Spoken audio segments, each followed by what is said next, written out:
In the 1950s, Sarasota experienced another great boom, the post-World War II boom, and Sarasota shifted from the Mediterranean revival Spanish mission look to the modernistic look. The Sarasota School of Architecture architects designed some of the finest homes and finest schools and finest buildings in the country, and they drew international acclaim.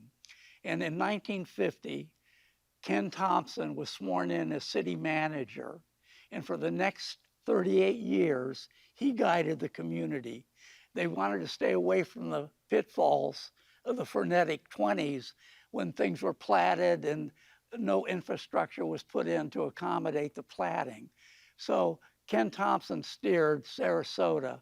And although he was a city manager, he would really be a poster boy for what a strong mayor can do. And he really made modern Sarasota what it has become today. Usually a city manager lasts something like 5 or 6 years, but Ken Thompson was at the helm for 38 years. To celebrate Sarasota's circus heritage, Cecil B. DeMille brought some of Hollywood's top stars to Sarasota. There was Cornell Wilde, there was Betty Hutton, Charlton Heston, and they all came to Sarasota to film. And when they were done filming, they had the Florida premiere here at what was then the Florida Theater. And for the Florida premiere, they had decorated the outside of the Florida Theater with a circus tent. And they had some circus wagons there just to give it that circus mentality. And another star that was here at the time was Dorothy Lamour. So these were some of the major Hollywood actors, and they didn't get lost in the crowd. You know, Sarasota County in 1950 or 51 probably had 35 to 40,000 people in it. In the city of Sarasota, probably had many less than that. So you would see these people at, you know, at the bars or the lounges and the hotels. Some of them stayed at the Orange Blossom Hotel on Palm Avenue, but they were a real presence in the community. One of the seminal events, I think, in Sarasota's history was the arrival of the Arvida Corporation, named after Arthur Venning Davis, who was the president of Alcoa Corporation. And he came to Sarasota and he said, "You're going to find us to be good neighbors." And he brought out the holdings of John Ringling, and he began development. On Bird Key, he dredged and filled to allow for 511 home sites. And that sold out rather quickly. And then they went on to Lido Key, Longboat Key. And by the time they were finished, Sarasota was fully modernized. My favorite years in Sarasota, I would say, were in the mid-50s. I was 10 years old in 1955. I had an idyllic family, a Lebanese-based family. My grandparents were here. I had aunts, uncles, and cousins were here. Everybody would get together on Sunday for a Lebanese dinner. My favorite go-to place would have been the Lido Casino. They had the Lido pool there, 2 diving boards, restaurants, lounges. They had everything that you could want, plus the Gulf of Mexico right in front. I used to love to go to we used to have orange fights at the orange groves.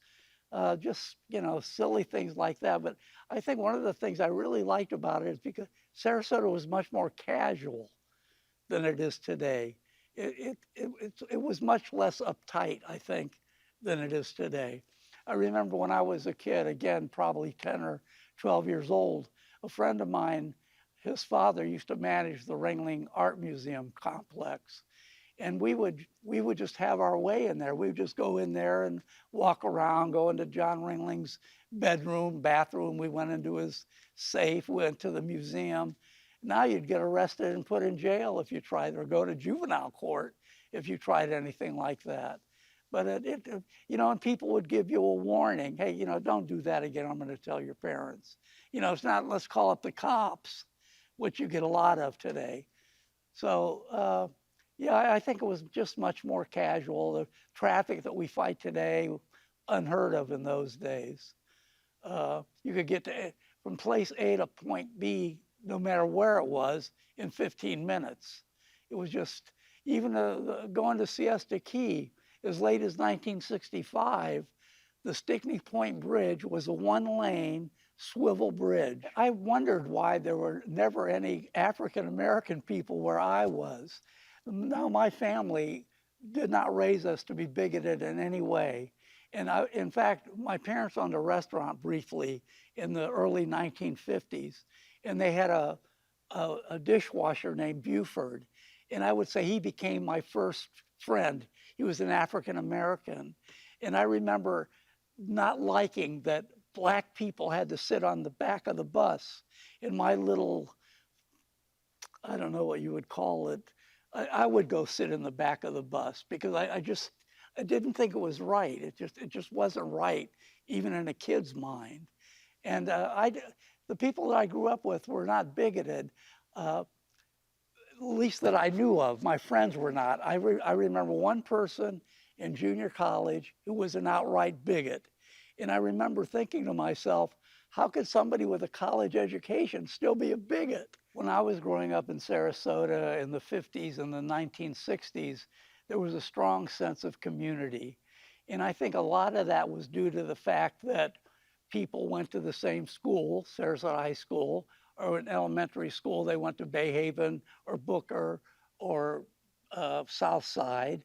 They went to the same churches. I mean, if you're Episcopalian, you went to the Episcopalian church. There wasn't 5 of them. If you went to a Catholic, you went to St. Martha's. There wasn't 5 Catholic churches. And so everybody had the sense that they knew each other. You know, you rooted for the Sarasota High School Sailors. Even when Riverview was opened up in 1959, there was still a sense of community here. But I think that's disappeared as the city and the county has gotten so big. Well, first of all, for a community to thrive, I think there has to be a lack of contention.